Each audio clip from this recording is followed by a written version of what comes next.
You guys have always been asking me where I get my wallpapers. Like, it's frequently the #1 suggested search result under my name, has been for years, so now we've put them all in one place. It's called Panels, and it's finally live in the App Store, both on iOS and on Android. Marques Brownlee is facing backlash over his new $50 a year wallpaper app, Panels. This unexpected controversy is particularly shocking because Marques has built a reputation for honesty and quality in the tech world. Viewers are left wondering, how did the most respected tech reviewer release a product his audience finds overpriced and unnecessary? What went wrong, and can he recover from this? By the end of this video, you'll understand why this app has people questioning Marques's judgment. Tech YouTuber MKBHD wants you to spend $50 on your phone's wallpaper. He just launched this app called Panels, which features, quote, premium curated wallpapers, the types that he's been showing off in his YouTube videos. And if you're sick of looking at fish or your friends and family, you can buy a wallpaper pack for around $8, or get yourself a recurring wallpaper subscription for either $12 a month or a generous $50 a year. The $50 wallpaper app called Panels was launched by Marques Brownlee as a way to offer curated wallpapers for both iPhones and Android devices. The app has two versions, a free version with ads and a premium subscription priced at $50 per year or $12 per month. I mean, yeah, it's dog shit. I mean, it is what it is. Yeah, it's dog shit. I don't know what to tell you. Yes, I'm not even sure trying to be rude, but yes, I usually don't hate on the bag and the people making sponsors or whatever, but I gotta be honest with you, this is absolute dog shit, man. Many users felt that $50 a year for wallpapers was excessive, especially when compared to services like Spotify or public transport, leading to ridicule. Critics also pointed out that similar wallpapers could be found online for free. React. Look, AI can already generate these wallpapers for free using tools like Ideogram. He also says that some of these apps' wallpapers are actually AI generated. Look, we're big fans of MKBHD, but he's been on a roll criticizing hardware and electric vehicle companies recently. The difference between building a wallpaper app and actually building hardware is immense. In fact, MKBHD believed it was difficult to launch both the iOS. MKBHD recently launched a wallpaper app for $11 a month, and it's left many unsure how to react. With AI tools like Ideogram able to generate similar wallpapers for free, some are questioning the app's value. MKBHD, known for his critiques of hardware and electric vehicles, acknowledged the difficulty of launching the app for both iOS and Android at the same time. Is all about honesty and advocating for good quality, releases a cash grab app with a laughable UI design full of ads with mediocre wallpapers. It just feels like Marques slapped his name onto something not worthy of his name. Others noting at that monthly rate, you're paying the same amount for wallpaper access that you are with Spotify. You also had tons of people upset about all the data disclosures, with people getting notifications asking to track location and app activity. Others adding, this is insane for a dude who shits on products people work for years to bring to market. Like, stay on the sidelines, why lose stature for the data privacy concerns, such as requests to track location and app activity, further fueled the outrage. As a result, his latest video has been flooded with negative comments, an unusual occurrence for the tech reviewer. And then Marques Brownlee, somebody with 20 million subscribers, arguably the biggest tech influencer in the world,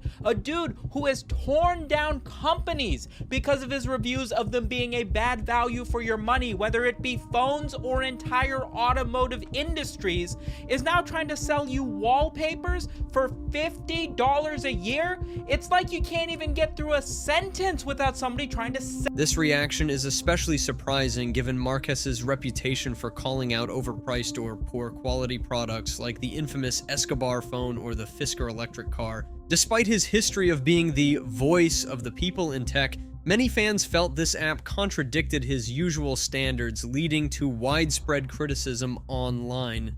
That sucks, that the entire world saw. Now, we should probably give him some slack, right? But when he makes videos titled, "The worst product I've ever reviewed until now," what do you think's gonna happen? The worst product is this. Now, if you want to download an image for free, you can do that. You have to watch a 30-second unskippable ad. And you would think these are really high quality backgrounds, right? There's an image that's just orange. You have to watch a 30-second ad to download an orange background. That's just straight up orange. In a recent video, Jeremy Judkins critiques MKBHD's new $50 a year wallpaper app, which was launched in an ad embedded in his iPhone 16 review. Judkins points out the irony of Marques, known for harshly reviewing bad products, releasing what he now considers the worst product. Users must watch unskippable 30-second ads for free downloads, including basic images like a plain orange background. Judkins suggests Marques should have done a soft launch and gathered feedback rather than making a large-scale announcement in such a high-profile video.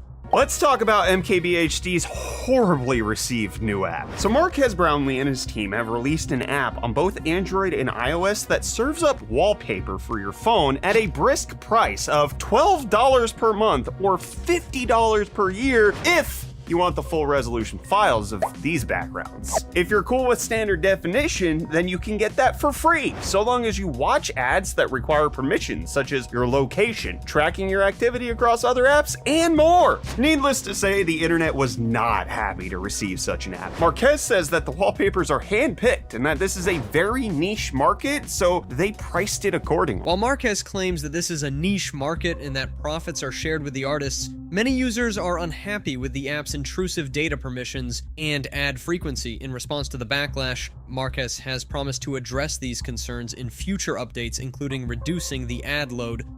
And his comment section, in my opinion, unfairly turned into a mob and was pretty adamantly against him in his decision to do this. And I wanted to say something. Not because I like drama. I actually really hate drama. And not because I think Marques Brownlee needs my nice words to tell the mean people in his comment section to shut up. I think Marques Brownlee is doing just fine. I'm sure he's a great guy. I'm sure he's very happy living his life, and he's relatively unfazed.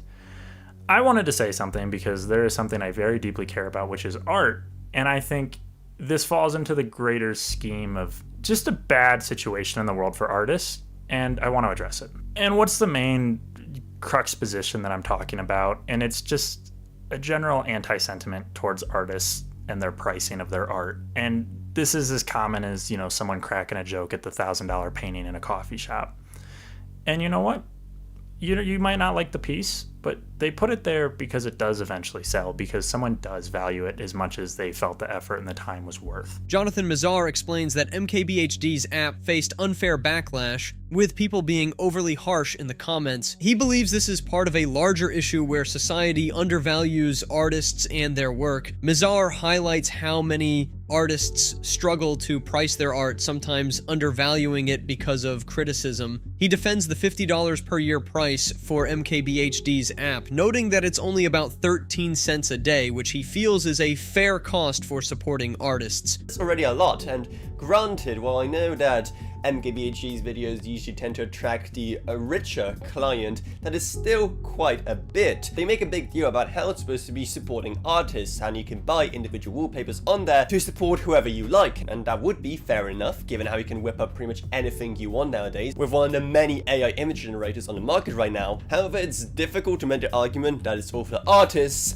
when they take a 50% commission. Many believe this app was a cash grab, tarnishing his reputation, and feel that it offers little value for such a high price, especially for those not heavily invested in MKBHD's brand. Basically make or break a new tech startup or company just by himself with one video, which is a lot of power for one person to have. As an example, I would point to his video about the Rabbit R1 AI device, which he rightfully panned. And after panning it, it basically ruined all public conception of this product, and everybody agreed, yeah, this thing sucks, and it's probably overpriced and not very useful. And since then, people have been realizing that if Marques Brownlee doesn't like your app and makes a convincing video criticizing it, then you're probably going to fail, or at least take a big hit to your public image. And this is why everybody's been up in arms about him today, because today Marques Brownlee on Twitter just dropped an announcement for a new app for wallpapers. And people are pretty upset about it. Obscure Nerd VR emphasizes the significant influence MKBHD has in the tech world, noting that his reviews can make or break a product. As an example, MKBHD's critique of the Rabbit R1 AI device led to its downfall. Now, with MKBHD's announcement of a $50 a year wallpaper app, many are puzzled by his decision to back such a product. Obscure Nerd VR questions the need for a paid wallpaper app when most people either use personal photos or free images from the internet. Looks like we're wrapping this one up. Don't forget to subscribe, and we'll catch you in the next one. See you soon.